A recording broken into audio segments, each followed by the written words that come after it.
prejudice, and I teach at a competitive business school. So it was inevitable that I would become interested in power dynamics. I became especially interested in nonverbal expressions of power and dominance. And what are nonverbal expressions of power and dominance? Well, this is what they are. So in the animal kingdom, they are about expanding. So you make yourself big, you stretch out, you take up space, you're basically opening up. It's about opening up. And this is true across the animal kingdom. It's not just limited to primates, and humans do the same thing. So they do this both when they have power sort of chronically, and also when they're feeling powerful in the moment. And this one is especially interesting because it really shows us how universal and old these expressions of power are. This expression, which is known as pride, Jessica Tracy has studied, she shows that people who are born with sight and people who are congenitally blind do this when they win at a physical competition. So when they cross the finish line and they've won, it doesn't matter if they've never seen anyone do it, they do this. So the arms up in the V, the chin is slightly lifted. What do we do when we feel powerless? We do exactly the opposite. We close up, we wrap ourselves up, we make ourselves small. We don't want to bump into the person next to us. So again, both animals and humans do the same thing. And this is what happens when you put together high and low power. So what we tend to do when it comes to power is that we complement the other's nonverbals. So if someone's being really powerful with us, we tend to make ourselves smaller. We don't mirror them, we do the opposite of them. So I'm watching this behavior in the classroom, and what do I notice? I notice that MBA students really exhibit the full range of power nonverbals. So you have people who are like caricatures of alphas, like really coming into the room, they get right into the middle of the room before class even starts, like they really want to occupy space. When they sit down, they're sort of spread out, they raise their hands like this. You have other people who are virtually collapsing when they come in. As soon as they come in, you see it. You see it on their faces and their bodies, and they sit in their chair and they make themselves tiny, and they go like this when they raise their hand. I noticed a couple things about this. One, you're not going to be surprised, it seems to be related to gender. So women are much more likely to do this kind of thing than men. Women feel chronically less powerful than men, so this is not surprising. But the other thing I noticed is that it also seemed to be related to the extent to which the students were participating and how well they were participating. And this is really important in the MBA classroom because participation counts for half the grade. So business schools have been struggling with this gender grade gap. You get these equally qualified women and men coming in, and then you get these differences in grades, and it seems to be partly attributable to participation. So I started to wonder, okay, so you have these people coming in like this, and they're participating. Is it possible that we could get people to fake it, and would it lead them to participate more? So my main collaborator, Dana Carney, who's at Berkeley, and I really wanted to know, can you fake it till you make it? Like, can you do this just for a little while and actually experience a behavioral outcome that makes you seem more powerful? So we know that our nonverbals govern how other people think and feel about us. There's a lot of evidence, but our question really was, do our nonverbals govern how we think and feel about ourselves? There's some evidence that they do. So, for example, when we smile when we feel happy, but also when we're forced to smile by holding a pen in our teeth like this, it makes us feel happy. So it goes both ways. When it comes to power, it also goes both ways. So when you feel powerful, you're more likely to do this, but it's also possible that when you pretend to be powerful, you are more likely to actually feel powerful. So the second question really was, so we know that our minds change our bodies, but is it also true that our bodies change our minds? And when I say minds, in the case of the powerful, what am I talking about? So I'm talking about thoughts and feelings and the sort of physiological things that make up our thoughts and feelings, and in my case, that's hormones. I look at hormones. So what do the minds of the powerful versus the powerless look like? So powerful people tend to be, not surprisingly, more assertive and more confident, more optimistic. They actually feel that they're going to win even at games of chance. They also tend to be able to think more abstractly, so there are a lot of differences. They take more risks. There are a lot of differences between powerful and powerless people. Physiologically, there also are differences on two key hormones, testosterone, which is the dominance hormone, and cortisol, which is the stress hormone. So what we find is that high-power alpha males in primate hierarchies have high testosterone and low cortisol. And powerful and effective leaders also have high testosterone and low cortisol. So what does that mean? When you think about power, people tended to think only about testosterone because that was about dominance. But really, power is also about how you react to stress. So do you want the high-power leader that's dominant, high on testosterone, but really stress reactive? Probably not, right? You want the person who's powerful and assertive and dominant. So this is what we did. We decided to bring people into the lab and run a little experiment. And these people adopted for 2 minutes either high power poses or low power poses. And I'm just going to show you 5 of the poses, although they took on only 2. So here's one, a couple more. This one has been dubbed the Wonder Woman by the media. Here are a couple more. So you can be standing or you can be sitting. And here are the low power poses. So you're folding up, you're making yourself small. This one is very low power. When you're touching your neck, you're really kind of protecting yourself. So this is what happens. They come in, they spit into a vial. We, for 2 minutes, say, you need to do this or this. They don't look at pictures of the poses. We don't want to prime them with the concept of power. We want them to be feeling power, right? So 2 minutes they do this. We then ask them, how powerful do you feel on a series of items? And then we give them an opportunity to gamble. And then we take another saliva sample. That's it. That's the whole experiment. So this is what we find. Risk tolerance, which is the gambling.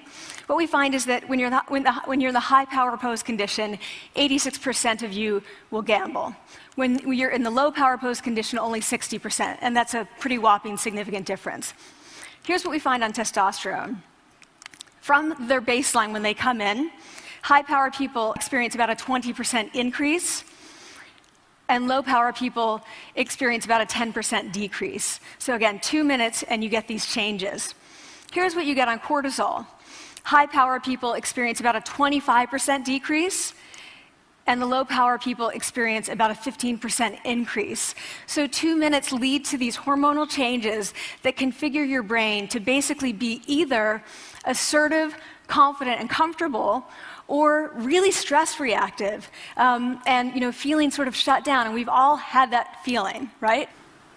So it seems that our nonverbals do govern how we think and feel about ourselves. So it's not just others, but it's also ourselves. Also, our bodies change our minds. But the next question, of course, is, can power posing for a few minutes really change your life in meaningful ways? So this is in the lab, it's this little task, it's just a couple of minutes. Where can you actually apply this, which we cared about, of course. And so we think it's really what matters, where you want to use this is evaluative situations, like social threat situations. Where are you being evaluated? Either by your friends, like for teenagers, it's at the lunchroom table. It could be, for some people, it's speaking at a school board meeting. It might be giving a pitch, or giving a talk like this, or doing a job interview. We decided that the one that most people could relate to, because most people had been through, was the job interview. So we published these findings, and the media are all over it, and they say, okay, so this is what you do when you go in for the job interview, right?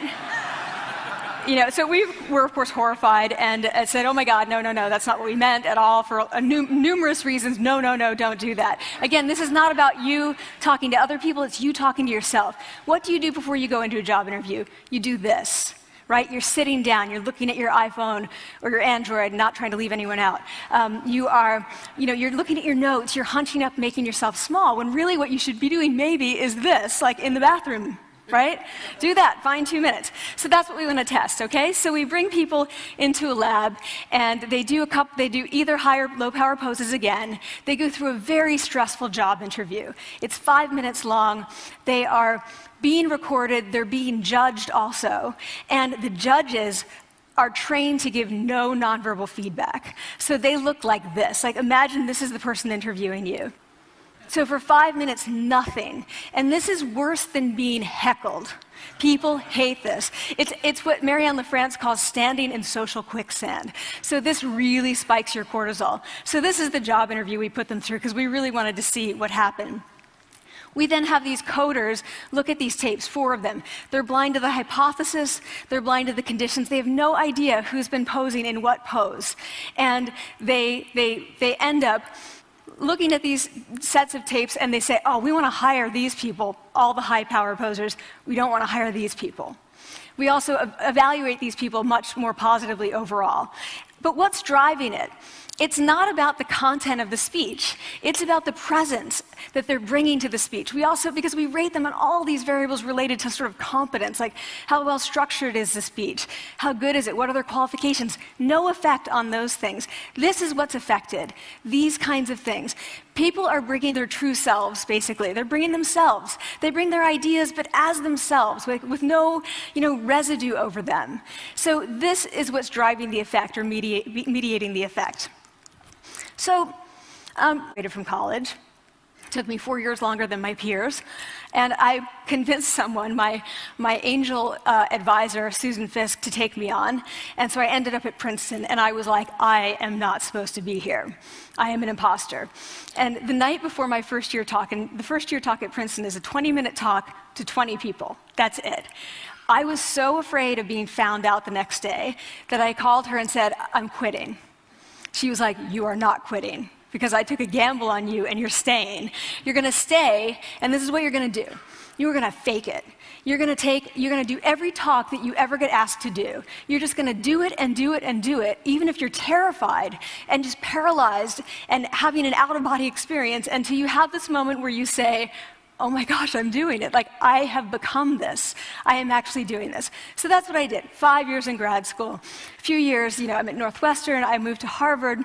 I'm at Harvard. I'm not really thinking about it anymore, but for a long time I had been thinking, not supposed to be here, not supposed to be here. So at the end of my first year at Harvard, a student who had not talked in class the entire semester, who I had said, look, you got to participate or else you're going to fail, came into my office. I really didn't know her at all. And she came in totally defeated, and she said, I'm not supposed to be here.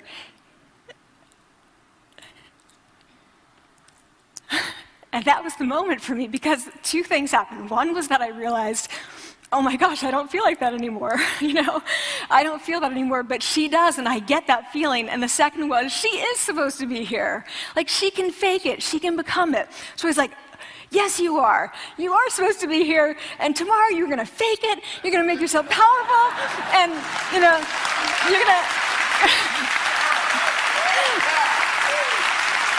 and you're going to go into the classroom, and you are going to give the best comment ever, And she gave the best comment ever, and people turned around, and they were like, oh my God, I didn't even notice her sitting there, She comes back to me months later, and I realized that she had not just faked it till she made it, she had actually faked it till she became it.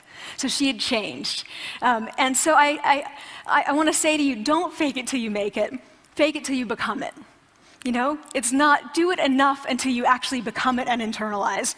The last thing I'm going to leave you with is this. Tiny tweaks can lead to big changes.